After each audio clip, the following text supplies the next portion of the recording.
మాతృదేవోభవ, పితృదేవోభవ. నేను మీ శ్రీధర్. నా phone number 9295909819.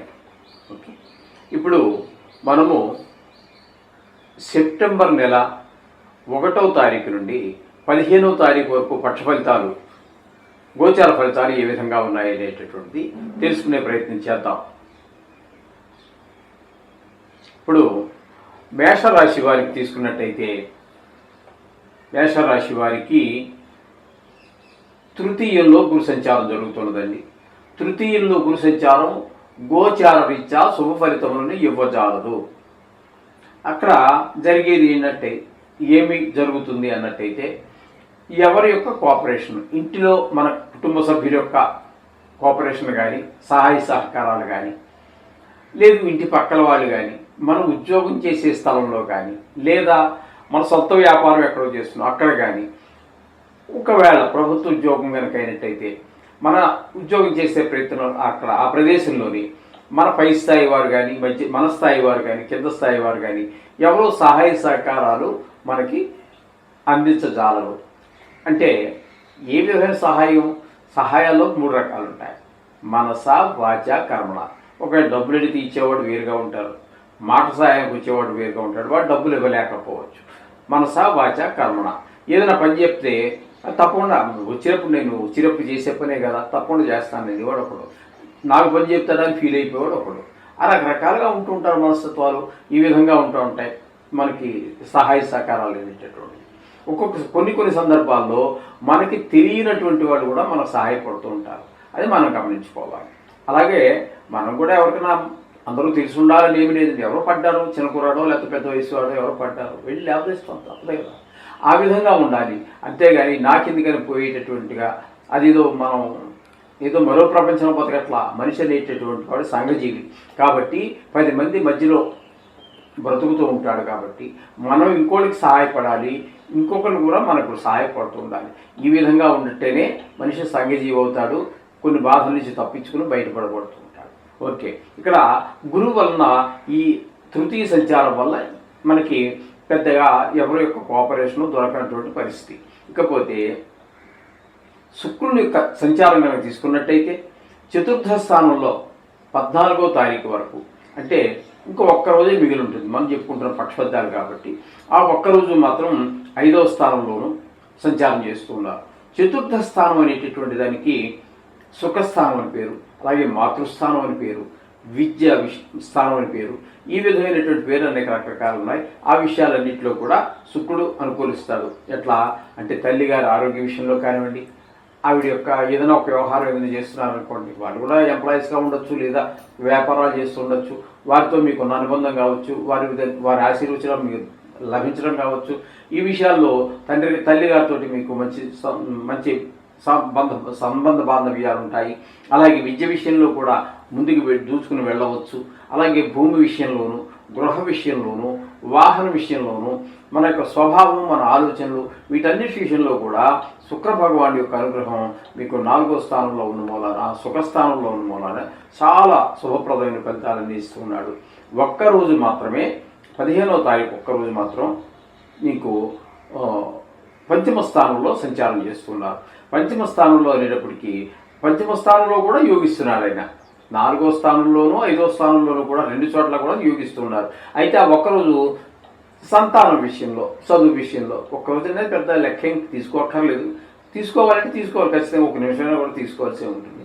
ఒక్కరోజైనా కూడా తీసుకుందాము అని చేత అక్కడ ఏమవుతుందంటే, సంతాన విషయంలో వాడు బాగా చదువుకోవటం, బుద్ధిబలం బాగా పనిచేయటం, అలాగే ఏదో సంగీతంలో కానీ, సాహిత్యంలో కానీ, ఇందులో దేనిలోనైనా లలిత కళల్లో ప్రవేశం ఉన్నట్టయితే వారికి ఆ ఒక్కరోజు వాడు రాణించడం ఖచ్చితంగా జరుగుతుంది, సంతానం ప్రత్యేకించి.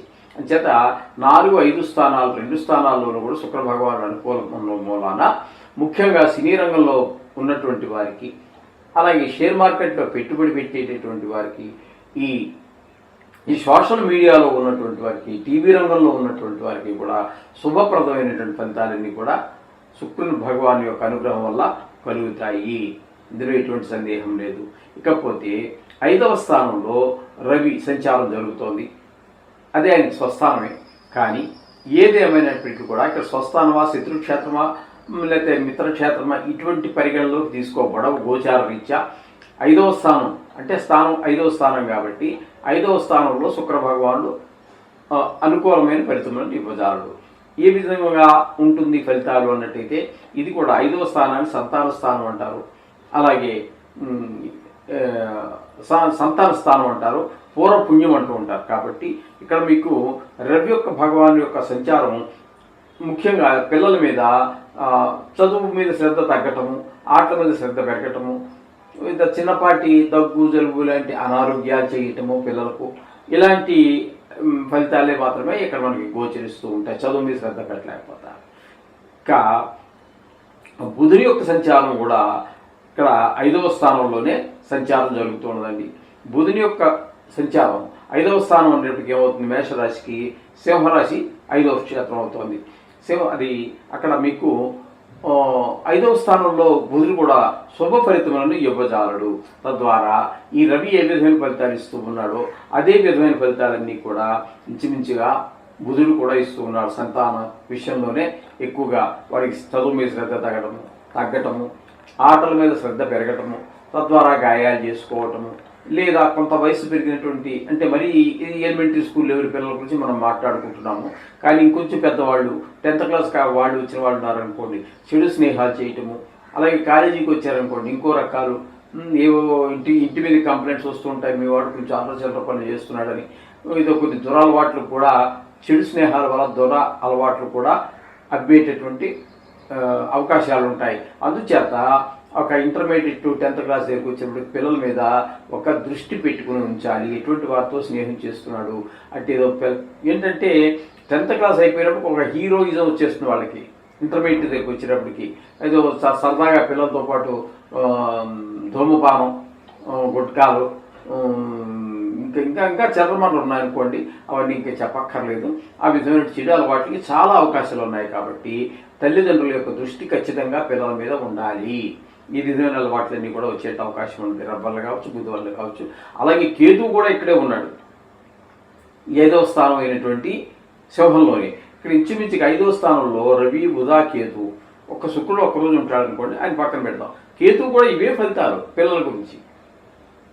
శ్రద్ధ తగ్గటం, చదువు మీద, ఆటల మీద పెరగటం, తద్వారా గాయాలు చేసుకోవటం, దాని గురించి మళ్ళీ అడిషనల్గా డాక్టర్ తీసుకెళ్ళాలి, కుట్లు వేయ, ఖర్చులు, ఈ విధమైనటువంటి పిల్లల మీద ఇక్కడ 3 గ్రహాల యొక్క దుష్ప్రభావం పడుతుంది, రవి, బుధ, కేతువు. అందుచేత పిల్లల విషయంలో మరింత శ్రద్ధ తీసుకోవాల్సినటువంటి టైము మేషరాశి వారు. ఓకేనండి, తెలుస్తుంది కదా. ఇకపోతే 6వ స్థానంలో కుజుని యొక్క సంచారం ఒక 12 రోజుల పాటు జరుగుతున్నది. తదుపరి 3 రోజులు 7వ స్థానంలో జరుగుతోంది. కుజుని యొక్క సంచారము 6వ స్థానంలో అంటే కన్యా రాశిలో 12 రోజులు జరుగుతోంది. 6వ స్థానంలో మాత్రం మంచి ఫలితాలన్నీ ఇస్తాడు. 6వ స్థానంలో ఇచ్చేటువంటి ఫలితాలు, మంచి ఫలితాలు అంటే ఏమిటి అంటే ఆరోగ్యం బాగుండేలా చూస్తారు. మీరు ఎవరికైనా అప్పు ఇవ్వవలసి ఉన్నట్టయితే తీర్చగలుగుతారు. నిన్న నుంచి మీ దగ్గర డబ్బులున్నా కూడా తీర్చలేని పరిస్థితి, ఇచ్చేద్దాం సాయంత్రం పట్టుకెళ్ళి ఇద్దాం అన్నప్పుడు మధ్యాహ్నం ఏదో వచ్చి ఖర్చు మీద పడిపోతుంది, ఖర్చు అయిపోయింది, మళ్ళీ వచ్చే వారం ఇద్దాంలే, లేకపోతే వచ్చే నెలలో ఇద్దాంలే, ఇలా వాయిదాలు పడిపోతూ ఉంటుంది. ఇప్పుడు మీకు ఈ కుజుడు ఎప్పుడైతే 6వ స్థానంలో ఉన్నాడో అతని బాకీని మీరు తీర్చేసి హాయిగా ఫీల్ అవ్వగలుగుతారు. అలాగే మీరే అప్పు కోసం ట్రై చేస్తున్నారు, ఏదో ఒక ఇల్లు కొనుక్కోవడానికో, లేకపోతే ఇల్లు కట్టుకోవడానికి స్థలాన్ని సేకరించడం కోసమో, లేకపోతే పిల్లల ఉన్నత విద్యల కోసమో, లేకపోతే ఏదో వాహనాలు కొనటమో, దేనికో మంచి దానికోసం మీరు ప్రయత్నం చేస్తున్నారు. అప్పు కూడా అది ప్రైవేటు రంగ సంస్థ అయినా, ప్రభుత్వ రంగ సంస్థ అయినా, ప్రైవేటు వ్యక్తులైనా, ఎక్కడైనా కూడా మీకు అప్పు పుట్టడానికి, మొత్తం మీద అప్పు తీర్చాలన్నా, అప్పు పుట్టాలన్నా కూడా మీకు ధనానికి లోటు లేకుండా ఈ కుజుడు మీకు సహాయ సహకారాలు అందిస్తూ ఉంటాడు. ఇకపోతే 3 రోజులు మాత్రం 7వ స్థానంలో ఉన్నారు. అది ఆ 3 రోజులు మాత్రం కొంచెం ఏంటంటే భార్యాభర్తల మధ్యన పొరపచ్చాలు వచ్చేటటువంటి అవకాశం ఉంటుంది. సర్వసహజం అండి భార్యాభర్తలు అన్నాక. ఎందుకనంటే భార్యాభర్తలే కాదు, ఈ ప్రపంచంలో ఉన్నటువంటి మానవులందరికీ కూడా ఏ ఇద్దరి మనస్తత్వాలు ఒకటి కావు. ఎంత అన్యోన్య దాంపత్యమైనా కూడా, ఇప్పుడు సీతారాముల్ని మనం ఆదర్శంగా తీసుకుంటూ ఉంటాం భార్యాభర్తలు అనేటప్పటికీ. వారి మధ్యన కూడా మరి భేదాభిప్రాయాలు వచ్చాయిగా. మరి ఆయనేమో ఆ నిండు గర్భిణిని పాపం అడవిలో అక్కడికి ఆవిడ అగ్ని ప్రవేశం చేసే పరమ పావనైంది కదా. ఇంకా దానికి కారణాలు ఏమి ఉండవండి, అలా వస్తూనే ఉంటాయి కూడా. చేత ఈ 3 రోజుల్లో చిన్నపాటి భార్యాభర్తల మధ్యన, అలాగే ఎవరితోటైనా మనం జాయింట్ వ్యాపారం చేస్తున్నట్టయితే, అంటే భాగస్వామ్యంలో వారు కొంత పెట్టుబడి పెట్టుకుని వీరు కొంత పెట్టుబడి పెట్టి వ్యాపారం చేస్తూ ఉంటారు. వచ్చిన లాభాలు కూడా అదే రేషియోలో, అదే నిష్పత్తిలో పంచుకుంటూ ఉంటారు. కాబట్టి ఇక్కడ అటువంటి వారి మధ్యన కూడా భేదాభిప్రాయాలు వచ్చేటువంటి అవకాశం ఆ 3 రోజులు మనకి కనిపిస్తూ ఉన్నది. అది చేత తగు జాగ్రత్తలు తీసుకోండి. ఇకపోతే ఏకాదశ స్థానంలో రాహుగ్రహ సంచారం జరుగుతోంది. రాహుగ్రహ సంచారం అద్భుతమైనటువంటి ఫలితాలన్నీ ఇవ్వబోతూ ఉన్నాడు ఈ మేషరాశి వారికి. అయితే ఇక్కడ లాభస్థానం, దాన్ని లాభస్థానం అంటారు. అంచేత ధనానికి ఏ విధంగా లోటు ఉండదు. అలాగే మీ కుటుంబ సభ్యులు, సోదరులు అందరూ కూడా మీకు బాగా సహాయ సహకారాలు, మాట కావచ్చు, చెప్పుకున్నాం కదా ఇందాక, మాట కావచ్చు, మనసా వాచ కర్మ, ఏ విధమైనటువంటి సపోర్ట్ కావాలన్నా వారు మీకు నిలబడతారు. అలాగే ధనార్జన బాగుంటుంది. ఏదైనా వ్యవహారం మొదలు పెడితే దాన్ని విజయవంతంగా పూర్తి చేయగలుగుతారు. ఈ విధమైనటువంటి ఫలితాలన్నీ కూడా ఏకాదశి స్థానంలో రాహు వల్ల కలుగుతున్నాయి. అయితే వ్యయ స్థానంలో, అంటే 12వ స్థానమైనటువంటి మీనంలో శని భగవాన్ యొక్క సంచారం జరుగుతున్నది. నిజానికి చెప్పాలి అన్నట్టయితే ఇది ఏలినాటి శని కిందకే వస్తుంది. కానీ ప్రస్తుతము అంటే 26వ తారీఖు నవంబర్ వరకు ఆయన వక్రగతిలో ఉన్న కారణంగా ఆయన కూడా ఏకాదశి స్థాన ఫలితాలనే ఈ మేషరాశి వారికి ఇవ్వబోతున్నారు. కాబట్టి ఇటు రాహుతో పాటుగా ఇటు శని భగవానుడు కూడా మీకు మంచి లాభాన్ని వచ్చేటటువంటి వ్యవహారంగా అన్ని చూస్తూ ఉంటాడు. ధనార్జన బాగుంటుంది. మీ కుటుంబ సభ్యుల యొక్క సహాయ సహకారాలు అందుతాయి. ఏదైనా వ్యవహారం మొదలు పెడితే రాహుత్తుకి తోడుగా ఈయన కూడా మనకి ఈ మేషరాశి వారికి సపోర్ట్గా ఉండి ఆ వ్యవహారాన్ని ముందుకు నడిపిస్తారు. ఈ విధమైన ఫలితాలన్నీ కూడా మేషరాశి వారికి ఈ నెలలో రాబోతున్నాయి. అయితే కొన్ని గ్రహాల అనుకూలతలు, ప్రతికూలతలు సర్వసామాన్యమే. కాబట్టి మొత్తముగా చెప్పుకోవాలి అన్నట్టయితే శుక్రుని యొక్క అనుగ్రహం బాగున్నది. ఇకపోతే కుజుని యొక్క అనుగ్రహం కూడా బాగుందని చెప్పుకోవాలి. అంటే 12 రోజుల పాటు పాక్షికంగా అనుకుందాం. రాహు, శని 2 గ్రహాల యొక్క అనుకూలత కూడా బాగుంది. అంటే మొత్తంగా 4 గ్రహాల యొక్క అనుకూలత ఈ రాశి వారికి బాగున్నది. చేత 3 గ్రహాలు ఉంటే యావరేజ్గా ఉన్నట్టుగా మనం చెప్పుకోవచ్చు. ఇక్కడ 4 గ్రహాలు ఉన్నాయి కాబట్టి 50-50గా మనం చెప్పుకోవచ్చు. మిగతా గ్రహాలు కొంచెం వ్యతిరేక ఫలితాలు ఇస్తూ ఉన్నాయి. చెప్పుకున్నాం కదండి. ఇప్పుడు వాటిలో విన్నారు కదా, ఏ గ్రహాలు మనకి ప్రతికూలమైనటువంటి ఫలితాలు ఇస్తున్నాయి, ఏ విషయాల్లో ప్రతికూలమైన ఫలితాలు ఇస్తున్నాయి అని చెప్పుకుంటున్నాం కదా. పిల్లల మీద ముఖ్యంగా రవి, బుధ, కేతువుల యొక్క దుష్ప్రభావం పడుతుంది. అటువంటి విషయాల్లో తగు జాగ్రత్తలు తీసుకుంటూనే మనం నిత్యము పూజించేటటువంటి పూజలో ఈ నవగ్రహాలకు సంబంధించి మీ ఇష్టం ఏది మీకు నోటికి వస్తే అది, ఎవరు ఏది చెప్తే అది చేసుకోండి. తప్పకుండా ఈ యొక్క ప్రతికూల ఫలితాల నుంచి మీరు విజయవంతంగా బయటపడతారు. అన్ని జీవితం అంతా సాఫీగా జరిగే అవకాశం. శుభం భూయాత్.